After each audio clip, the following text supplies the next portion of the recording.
Good evening. Welcome to South Asia Newsline. I'm Yeshi Chanza. Here are the top stories we are tracking for you on Tuesday, the 9th of August. India's Weather Office issues red alert for rainfall in several districts of western Maharashtra state. Former Chief Minister of Gilgit-Baltistan demands security strict action after sectarian violence in the region. And a year after Taliban's return, some women fight for lost freedoms. And now for all the details. Heavy rainfall coupled with strong winds lashed India's financial capital Mumbai on Tuesday morning, inundating several low-lying areas of the city. Various parts of western Maharashtra state, including Mumbai, have been witnessing heavy rain since Sunday, and the intensity increased early Tuesday morning with strong winds. High tides were also seen hitting Mumbai's Marine Drive amid rainfall. India's Weather Office on Tuesday issued a red alert for North Konkan, North Central Maharashtra, East and West Vidarbha, forecasting heavy to very heavy rainfall in the regions. Relief is likely after August 12, it said. Bijapur district in India's central Chhattisgarh state also witnessed heavy rains with thunder causing flood-like situation in many low-lying areas and swelling of rivers. Displaced by floods, hundreds of people living in makeshift camps in Balochistan province of Pakistan are fretting about their future. The impoverished Balochistan has been hit the hardest due to flash floods caused by abnormally heavy monsoon rains that have killed more than 540 people across Pakistan over the past month. Flood evacuees living in a makeshift encampment in Bela in Pakistan's southwestern Balochistan province are fretting about their future. The camp houses around 25 families displaced by the recent floods in the region. Flash floods caused by abnormally heavy monsoon rains have killed at least 549 people in Pakistan over the past month, with remote communities in the impoverished Balochistan among the hardest hit.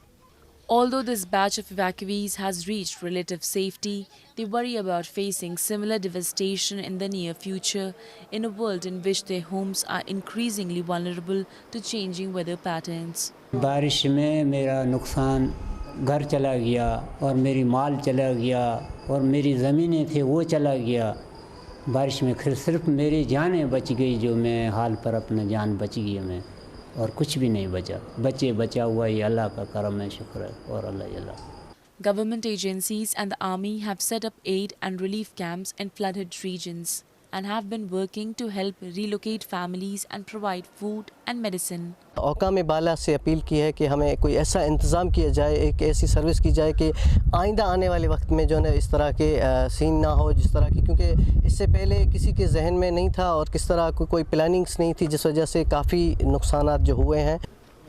The past month was the wettest in Pakistan in 3 decades, with 133% more rain than the average for the past 30 years. Balochistan, which borders Iran and Afghanistan, received 305% more rain than the annual average, the National Disaster Management Authority said. Moving on, former Chief Minister of Gilgit-Baltistan Hafiz-ur-Rahman has demanded strict action against perpetrators of recent sectarian violence in the region in which 2 people were killed. Locals and activists blame there has been a major escalation of sectarian tensions because of Islamabad's encouragement, furthering its divide and rule policy in the illegally occupied territory. Former Chief Minister of Gilgit-Baltistan Hafiz-ur-Rahman has demanded strict action against those involved in creating sectarian tensions in the illegally occupied region. 2 men belonging to the Shia Muslim community were killed in alleged firing recently when 2 groups clashed at Yadgar Chowk while a religious ceremony was underway. Rahman, holding a press conference, said that display of weapons should be banned in the region. He also urged the Pakistan government to ensure the security of religious leaders in the wake of the incident. कुछ लोग ऐसे हैं कि जो weapons की show off weapon को promote करते हैं और नौजवानों के उस जज्बे को वो इस्तेमाल करते हैं. तो आप अगर कानून के 2 रोए रखेंगे, गरीब के लिए और अमीर के लिए और, ताकतवर के लिए और कमज़ोर के लिए कुछ और, तो नहीं होगा. तो लिहाजा हमारा ये मुतालबा है कि जो कोई भी है उसको सिक्योरिटी चाहिए तो गवर्नमेंट मुहैया करे। Rahman also demanded that families of those who have lost their lives in such incidents should be given financial assistance. Locals and political activists blame that there has been a major escalation of sectarian violence because of Islamabad's encouragement to fundamentalist Sunni groups, furthering its divide and rule policy.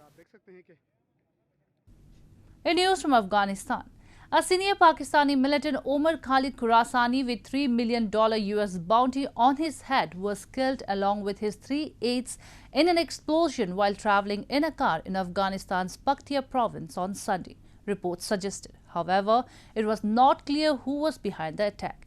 Ahsanullah Ahsan, a militant commander, also confirmed the death on Twitter.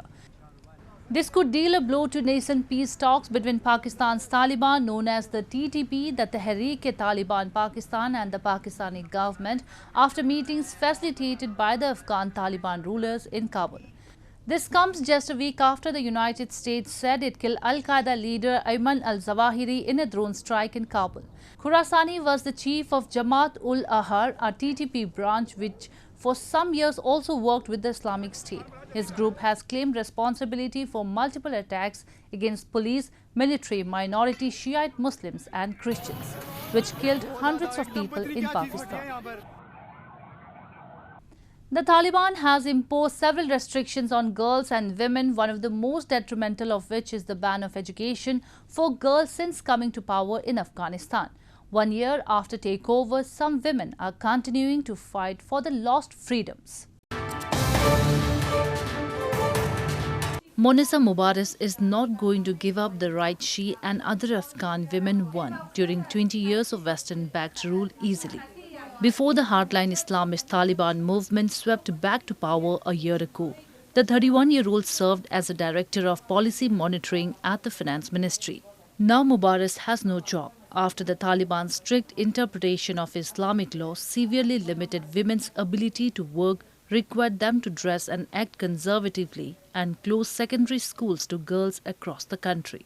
Mubarak took part in several protests that broke out, determined to protect her hard-fought rights. فقط خواست ما عدالت است، آزادی است، برابری هست. شعار ما را برای همه رسانه‌های محترم معلوم است که نان، کار و آزادی هست که هر کدام از این بسترهای مختلفی از حق و سهم شهروندی را در بر دارد. The Taliban's treatment of girls and women is one of the main reasons why the international community refuses to recognize Afghanistan's new rulers, cutting off billions of dollars in aid and exacerbating an economic crisis. Afghanistan remains the only country in the world where girls are banned from going to high school. In March, the group announced that female secondary schools would reopen, only to reverse its decision on the very morning that many girls had turned up excitedly for school. Some have managed to enroll for private tutorials or online classes to continue their education. انشالله شاید امیدای ما زیاد است، شاید مکتبای ما باشه و اگر باز نشه دیگه ترک وطن کنیم بریم دیگه کشور رو درس بخونیم. The international community continues to advocate for female rights and leadership roles for women in public and political life. Some women said they have had to accept the new norms in order to make ends meet. Gulistan Safari, a former female police officer, was forced to change her career after the Taliban stopped her from entering the police department. 45-year-old Safari now carries out domestic chores for other families in Kabul. Moving on, Sri Lanka said on Monday it has asked China to defer the planned visit of a Chinese ship to the island country after initially approving its arrival this week, yielding to diplomatic pressure from neighbouring India to keep the military vessel out. Sri Lanka's foreign ministry in a statement said that one Young 5 was due to arrive on Thursday at the Chinese-built and leased Hambantota port in Sri Lanka's south for 5 days for replenishment. Foreign security analysts described the Yuan Wang 5 as one of China's latest generation space tracking ships used to monitor satellite, rocket and intercontinental ballistic missile launches. New Delhi fears its bigger and more powerful rival China will use Hambantota as a military base in India's backyard. The $1.5 billion port is near the main shipping route from Asia to Europe. India said late last month it was monitoring the planned visit of the ship, adding that New Delhi would protect its security and economic interest. India also lodged a verbal protest with the Sri Lankan government. Sri Lanka formally handed over commercial activities in its main southern port to a Chinese company in 2017 on a 99-year lease after struggling to repay its debt. The port is near the main shipping route from Asia to Europe. Indian athletes received a rousing welcome with beating of drums and cheers by crowds upon their arrival back home on Tuesday after winning a total of 61 medals at the recently concluded Commonwealth Games in the UK. India finished fourth in the medal tally and it was the country's 18th appearance at the Games. Cheers and sounds of drums reverberated across the airport in Indian capital New Delhi on Tuesday as Indian wrestlers and athletes received a warm welcome upon their arrival after a successful campaign at the recently concluded Commonwealth Games in UK's Birmingham City. The Indian contingent registered some historic wins at the event, finishing fourth in the medal tally with 22 gold, 15 silver and 23 bronze medals. Neetu Ghangas, who won gold in boxing in the women's 48 kg category, said that she'll keep her training and win gold medals for the country. मेरे अभी तक की सबसे best performance रही है और मैं अभी ऐसे ही ट्रेनिंग और अच्छे से ट्रेनिंग करती रहूँगी और ऐसे ही गोल्ड मेडल जीतती रहूँगी अपने देश के लिए. Indian athlete Eldos Paul, who won a historic triple jump gold, said javelin thrower Neeraj Chopra's gold medal in last year's Tokyo Olympics boosted his morale to do well at the games. वो तो फिर last year में हमको पता है नीरज चोपड़ा ने gold लेके आया. वो गोल्ड से हमारा पूरे एथलीट्स को वो मेंटालिटी चेंज कर दिया. हम दिमाग में एक लिमिट रखता है, हमारे को इतना ही कर सकते हैं, ऐसा नहीं है. हम capable, Indians are capable of doing amazing magics in world. So हमारा कैपेबिलिटी रियलाइज करना है, वो तो हार्ड वर्क करना है, उसको कीप ब्रेक करना है हमारा लिमिट को. Meanwhile, 20-year-old Achinta Shioli, who bagged gold in the weightlifting event, was garlanded by supporters at the Kolkata airport. The Commonwealth Games were held from July 28 to August 8. It was India's 18th appearance at the event. Hundreds of Shiite Muslims on Tuesday took part in processions to commemorate Ashura, the 10th day of Muharram, which is observed in memory of the martyrdom of Prophet Muhammad's grandson, Imam Hussain. As part of the rituals, the mourners flogged themselves in an effort to experience the pain endured by Hussain upon his death in a battle nearly 1300 years ago. Thousands of Shiite Muslims on Tuesday took part in procession of India's eastern Kolkata city to observe Ashura, the 10th day of the Islamic holy month of Muharram that marks the death anniversary of Imam Hussain, the grandson of Prophet Muhammad. The mourning participants beat themselves with steel-tipped flails and chains in an effort to experience the same pain endured by Hussain, who was killed in the battle of Karbala along with 72 of his relatives, friends and supporters. They also carried tazia, which is a miniature replica of the tomb of Imam Hussain. लोग में profit Mohammad हैं. Profit Mohammad की जो नवासे हैं आज के दिन शहीद हो गए थे और उनका पूरा कुनबा शहीद हो गया था. 6 महीने से बच्चे से लेके 72 इयर्स के एज के जो बूढ़े थे वो तक शहीद हो गए थे. उनको जिस कदर इतनी बेरहमी से शहीद किया गया, वो कोई जंग नहीं थी, वो सिर्फ इमाम हुसैन अलैहिस्सलाम बताना चाहते थे अच्छाई और बुराई में फ़र्क. Similar scenes were witnessed in northern Lucknow city, where devotees carried decorated tazia in processions to a cemetery where they buried to commemorate the day of the mourning. ये समझ लीजिए इतना जोश था पब्लिक के 2 साल से जुलूस नहीं उठा था. पब्लिक बहुत ज़्यादा परेशान थी कि हमारे मौला का काम कोई हो नहीं पा रहा हैगा.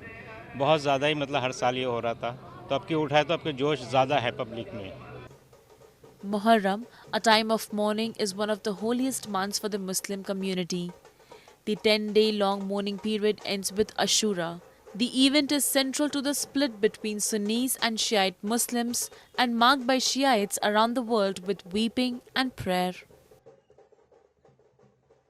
Well, that's all we have for you from South Asia this evening. Now our viewers can watch the show on SouthAsiaNewsline.com.